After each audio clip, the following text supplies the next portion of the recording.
Hello and welcome to another video from Kerbin. Apologies for the delay in getting the next video out. I've had a few issues with work and personal life and this, that and the other. But in this episode I've decided to take a look at the telescope, which I'm not quite sure when it arrived in Kerbal, but I noticed it in this version of 1.4. So we have the Sentinel infrared telescope, nothing of use there. Sentinel Space Telescope uses infrared light to detect celestial bodies such as asteroids that may pose a risk to Kerbin. Of course we need to stop any asteroids that are a risk to Kerbin, so we thought we'd have a look and see if we can find them.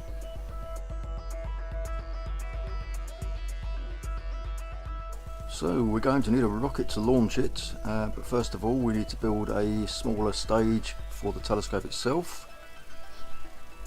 So we've got fuel, we've got RCS, control unit and a battery, some solar panels. We don't want to run out of electricity because it's going to be out in space on its own. And as it's also going to be unmanned, we'll need a communications device. There we go, and the RCS thrusters for manoeuvring. I think that's about it for that. So then we need lots of fuel, big rockets, more RCS thrusters. What else do we need? Oh, we're going to need some boosters. Oh no, first of all we'll have some winglets just to try and keep it stable in the atmosphere, and then we'll have the boosters. And just check that, just rebuild the nose cone fairing, there we go. Right, so quick launch, which you've probably seen a million times before. So we'll just run through the launch in fast forward. But not too fast, just so you get the idea of what's going on.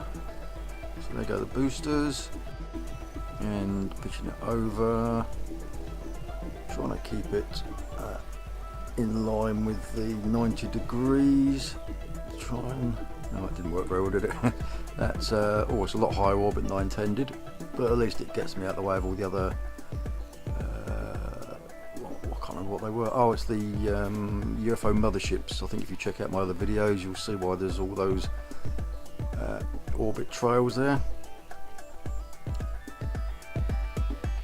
So let's just get it up into the periapsis and then have a burn just to circularise the orbit a bit. Right, let's have a look at the telescope then. Once you've got the solar panels out, so what does this telescope say? Start object tracking. The Sentinel infrared telescope needs to be activated in a solar orbit. Right, so I assume that means we've got to get out of the sphere of influence of Kerbin. Right, so we're going to need a bigger rocket, although there might have been enough fuel left in the other one to do it, but bigger's better, isn't it? So here we go with a bigger rocket to try and get the telescope into a solar orbit. Right, we've got more engines, more fuel, more boosters, lots of struts to hold everything stable. Not forgetting the communications devices for the rocket itself. Oh, we've got to have lights. We're about to end up working in the dark. So we'll just throw some lights on it, and some large solar panels of course, so the rocket itself doesn't run out of electricity. What else do we need? Oh, we can never have too many communications devices. I'm not quite sure of the range of them. So here we go, another quick launch. Trying to manage the thrust and fuel usage so the boosters burn out before the external rocket tanks. And again, didn't get a very good orbit with that one either, did I? So we've got to level that off and circularise it.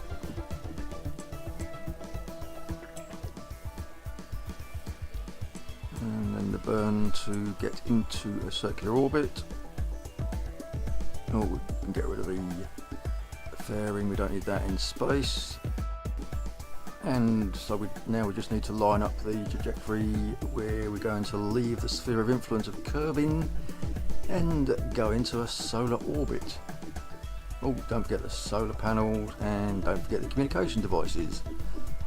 I did that before, I forgot to extend both, and when I got out into a solar orbit I couldn't control it. So don't forget solar panels and communications devices on your unmanned rockets. So here we are then, out in a solar orbit, just time warping to the end of that.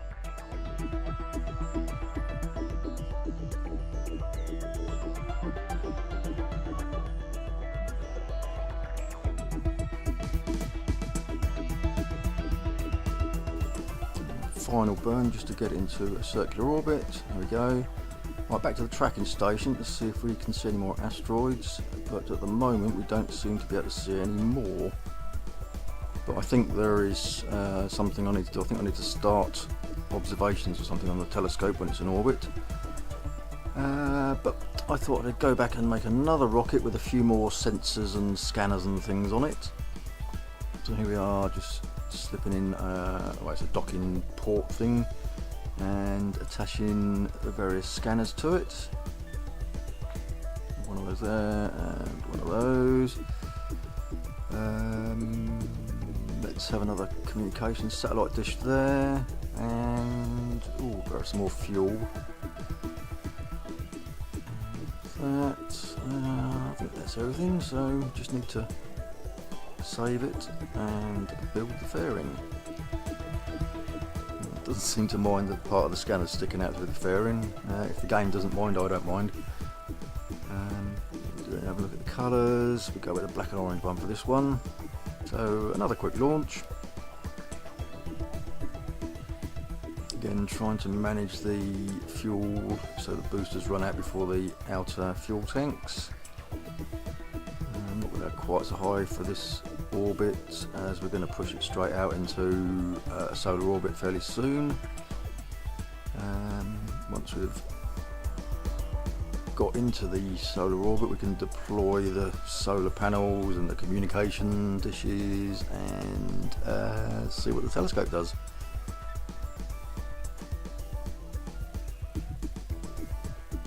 Just trying to work out which way to go out into orbit, into the solar orbit. I think with this one I'm trying to get inside the orbit of Kerbin. I think it said somewhere that the telescope looks outwards, so the telescope I've got outside the Kerbin orbit will spot asteroids heading for Juno, whereas this one I'm hoping will spot more asteroids heading for Kerbin.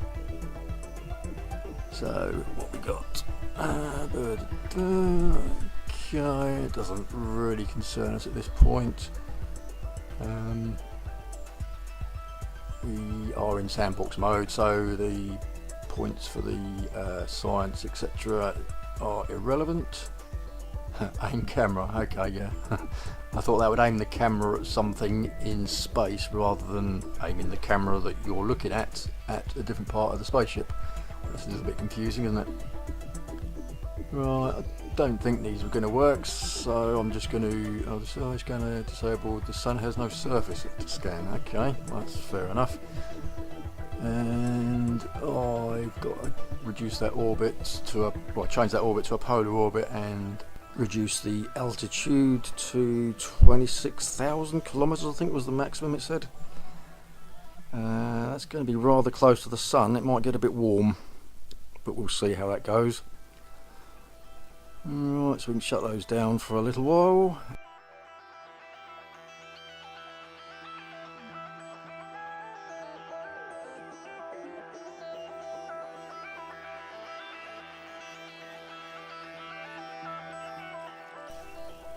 Right, so let's go back to the tracking station and see what we can see at the moment. Let's see if any of these asteroids are going to cause a problem for Kerbin. That one's coming up, and in a few days. That one isn't, so we can get rid of that. Stop tracking that one. That one's not a problem, so we'll stop tracking that one. Try and make the map a little less hectic by not tracking too many asteroids at once. Yeah, no, that's not going to be a problem. Let's get rid of that then. And what about that one? No, that won't come anywhere near. What's this one? Oh no, that's even further out. What about that one? That's a bit of an oval orbit, but it's still not going to cause us any problems. Right, let's have a zoom back into these closer ones here then, and see which ones pose the biggest threat, which looks like it's going to be this one in 16 days. So 16 days, so I've got quite a lot of time. So I thought I'd make expand the capabilities of the previous rocket with the scanning devices and such like on it. More fuel, more boosters, more engines, and this one I should be able to get into a polar solar orbit, if you follow that. To scan the planet, obviously we need to go into a polar orbit going over the north and south poles, as opposed to going around the equator or anywhere else in that respect. So I'll get a nice vertical orbit lined up. And there we are. Right, so now I want to push that out into a solar polar orbit. Polar solar, solar polar. One of those.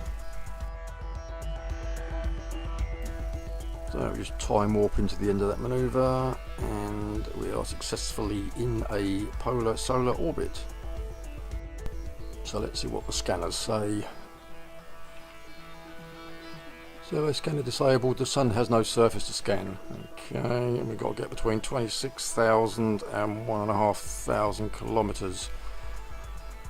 That sounds very close to the sun, to be honest, but I think we'll come back to that one in due course. We can let that fly. That's going to take, was it 24 days to reach the periapsis, so rather than time warp through all of that, I thought we would explore a bit more and see what's going on.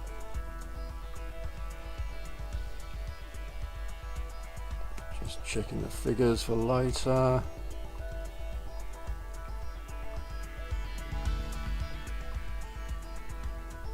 And I might as well reduce the periapsis while I'm here. I'm not going to get down to 26,000 kilometres. I'll set off 250,000 for now. Okay, so we just need a quick burn to achieve that. After I've saved it, of course, just in case it goes wrong.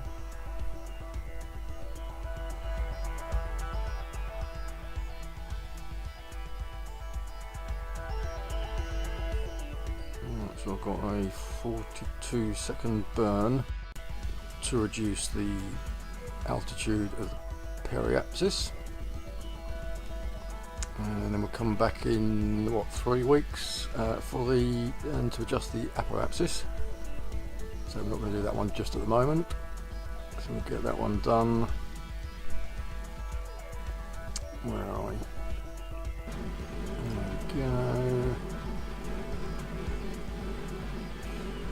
Coming down, getting rather oval, but that's not going to be a problem. There we go, getting close, and there we are. Let's turn the RCS off, stop making that horrible annoying noise. And we can leave that, say, for about 3 weeks until it reaches the next point where we have to do a manoeuvre. Right, so where are we? We've got all those tracking vehicles in space and some telescopes which are showing us an asteroid that is going to be a problem.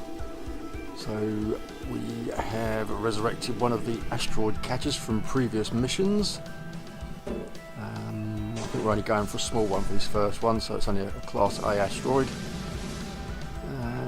It looks like everything survived when I jettisoned the boosters then. There was some explosions that I didn't want to see, but it looked like everything survived. So yeah, we're launching this, say, an asteroid catcher from one of the early videos on asteroid catching you might have seen. There's another pair of fuel tanks. And I've lined the orbit of this rocket up with, well, I'm trying to line it up with the pass of the asteroid, which you can see in the background there.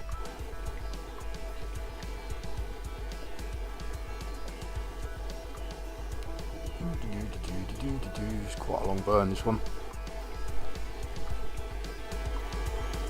And yep, we've got the communications devices deployed. Don't want to lose control of it when it goes out of range. And yeah, we've done the main side tanks. We're now on the auxiliary boosters that I added just to give me that extra little kick to save some fuel.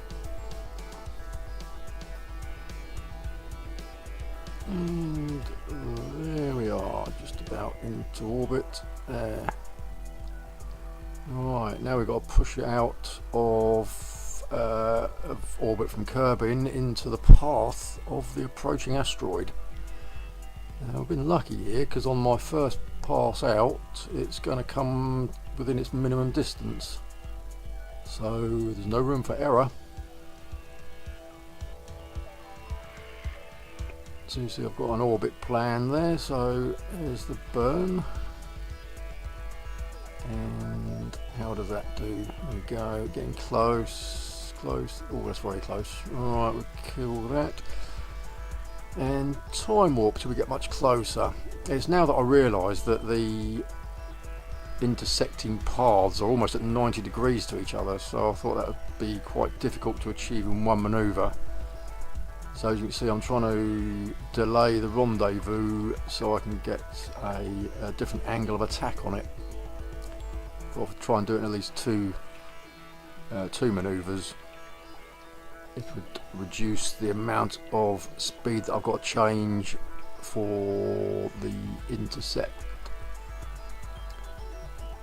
There you can see we're coming in about 45 degrees rather than 90.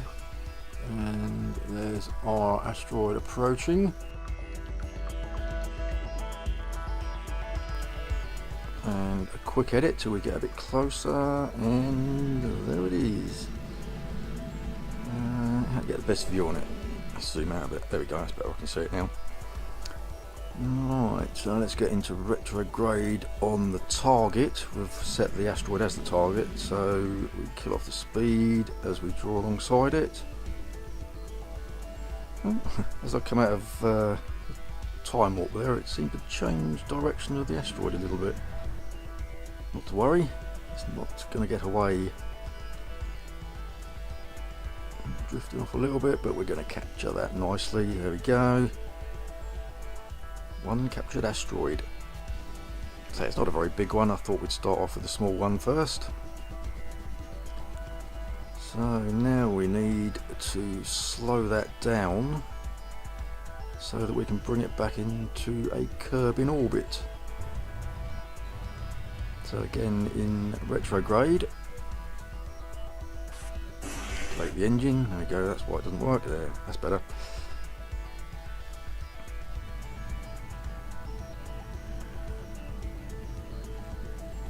There we go. There. It's captured in an orbit. And while we're on a wide orbit, it would be a good idea to adjust its plane to match that of the equator on Kerbin, more or less. I think I've actually used the moon as the mun, should I say, as a reference. But that will be fine as we time warp to the manoeuvre. And there we go. So what we're looking at, 25-second burn, and round she goes. There you go, nice round orbit around the Kerbin. So now we're just reducing the periapsis, and then we can swing around the other end of the orbit. Let's just plan the next manoeuvre. Counter with a mun there, we don't really want that. There we go, nice tight orbit, and time warp.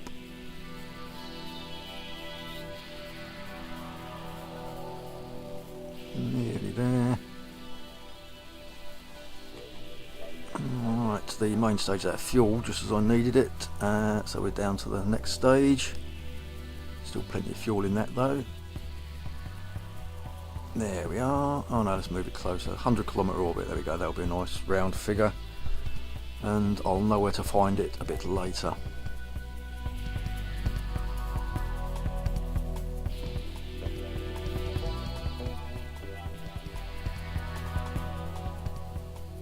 That's fine.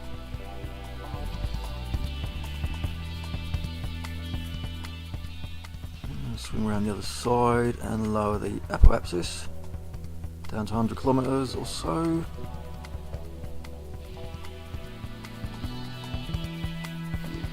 And there we go. Nice circular orbit around the equator of Kerbin. Well, we've got one asteroid successfully captured, as you can see in the map. There's plenty of others to do yet. I hope you enjoyed that video. It might have been a bit confusing. I've got a couple of missions on the go there.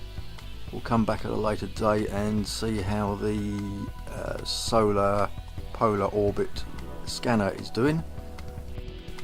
Okay, so I think that's enough for one video. So thanks for watching. Check back soon because we've obviously got more asteroids to capture and a sun to scan. Don't forget to like and subscribe for more videos. Thanks for watching.